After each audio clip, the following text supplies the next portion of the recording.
Hello everyone, once again, my name is The Awesomeness, and today we're going to be doing another SCP reading on SCP-049 Plague Doctor, so let's get started. Item number SCP-049, Object Class Euclid. SCP-049 is to be contained in a secure holding cell in Research Sector Blank. SCP-049 is not to be removed from its cell unless approved by a Level 2 or higher personnel, before which SCP-049 must be heavily sedated. Even so, at such times, SCP-049 is to be accompanied by 2 armed guards and guided by an iron collar, secured to 2 iron poles 2 meters in length and held firmly by 2 Level 1 or higher personnel while in transit. Any experiments performed on SCP-049 are to be conducted inside of specifically prepared rooms. See Document 042-D-3-18. SCP-049 cell should be monitored at all times via a security camera. Should any abnormal behavior occur, Dr. Blank is to be alerted at once.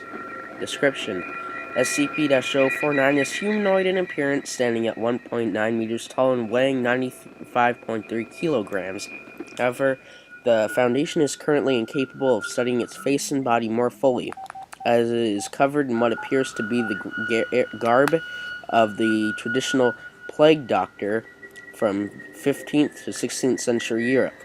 This material is actually a part of SCP-049's body, as microscopic and genetic testing show it to be similar in structure to muscle, although it feels much like rough leather, and the mask much like ceramic. It was originally discovered in Blank, England by local police. Mobile Task Force Blank responded to a suspected outbreak of blank. All civilians within a 0.5 kilometer radius were given Class A amnesiacs as part of the initial containment procedure. Although it seems to understand English perfectly well, it is completely docile until it tries to perform surgery. SCP-049's touch is invariably lethal to humans. After contact with SCP-049 hands or hand, the victim, thereafter referred to as SCP-049-2, suffers blank and dies within moments. SCP-049 will then attempt to kill all humans it can see in a similar manner, supposedly to avoid interruption before returning to SCP-049-2. Produces a bag made of blank, containing scalpels, needle, thread, and several vials of an as-yet unidentified substance from somewhere within its body. Research has been unable to locate these tools when inside of SCP-049 through X-ray and similar techniques, and begins dissecting SCP-049-2 as well as inserting various chemicals into the body. After approximately 20 minutes, SCP-049 will sew up SCP-049-2 back up and become docile once more. After a period of a few minutes, SCP-049-2 will resume vital signs and appears to reanimate. However, SCP-049-2 seems completely without higher brain functions and will wander aimlessly until it encounters another living human. At this point, SCP-049-2's adrenaline and endorphin levels increase to approximately 300% as it attempts to kill and blank any human beings it can find before returning to its mindless state and wandering until it comes across more humans. At this stage, termination with extreme prejudice is allowed. Failure to enforce this protocol outside of testing scenarios, see Addendum T-049-12, is punishable by termination. Detailed autopsies of SCP-049-2 have found several unusual substances, along with usual substances in large amounts, within the bodies, including blank. However, several have yet to be identified. Researchers with Level 3 or higher authorization refer to Addendum C-1. Addendum A-1. SCP-049 spoke for the first time today. 12-6-20 blank. Addressing Dr. Blank. A full account of the conversation is attached. Interviewed SCP-049. Interviewer Dr. Blank Blank. Forward. SCP-049 randomly began speaking with no obvious provocation en route to a testing facility. Dr. Blank was recording notes at the time on a handheld microphone. Irrelevant data has been omitted. SCP-049. What is this place? Dr. Blank. What? It's a lab. Oh, there's a loud crash here from Dr. Blank dropping the recording device in shock. A laboratory. It is quite marvelous. I now find it no wonder I have seen so few victims of the disease in here. Well, you see, I thought you incapable of speech. I'm somewhat startled you, can.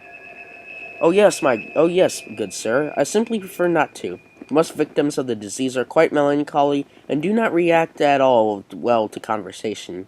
I have seen you several times now, and have not detected the disease in you. Therefore, I assume you are also a doctor? Yes, actually. Call me blank. But what disease are you talking about? Why, good doctor, the great pestilence. What else? Oh, the plague. Should have seen that coming. But no one here is infected, I can assure you. Oh, good doctor, I can assure you. The pestilence is here, and I can sense it. It is my duty in life to rid the world of it. My cure is most effective. Your cure has cost us hundreds of lives. Your cure is faulty. Good doctor, my cure is most effective. SCP-049 lapsed once again into silence. No further attempts to make it speak were effective. Closing statement. We managed to get our tests done for the day, trying to figure out what causes it to perform surgery, or more accurately, what it detects as the pestilence. So far, research has shown us that no correlation between any of the D-class personnel has performed surgery on. We're still working on it. Dr. Blank. Addendum C-1 Level 3 authorization required on 4-26-20 blank. SCP-049 managed to break containment. During the roughly 5-minute period in which it was unsupervised, it came into contact with SCP-blank. Upon being detained, SCP-049 was very calm and amiable. Since this time, however, SCP-049 has shown to be much more talkative leading up to and performing surgery. I don't know what 049 and that damned mask talked about, but he seems much happier overall. He no longer seems to simply sit and mope around in his cell, and several staff have claimed to hear him humming old church hymns. In addition, in the moments leading up to performing surgery, he has started talking, apparently trying to comfort his victim, claiming that he is the cure, among other things. The focus of our research has been shifted towards finding out what the hell he and Blank talked about during their little chat. Dr. Blank. Alright, thank you all for watching this video. If you enjoyed, please leave a like and subscribe if you already haven't. This was SCP-049, and I will see all of you next time. Goodbye.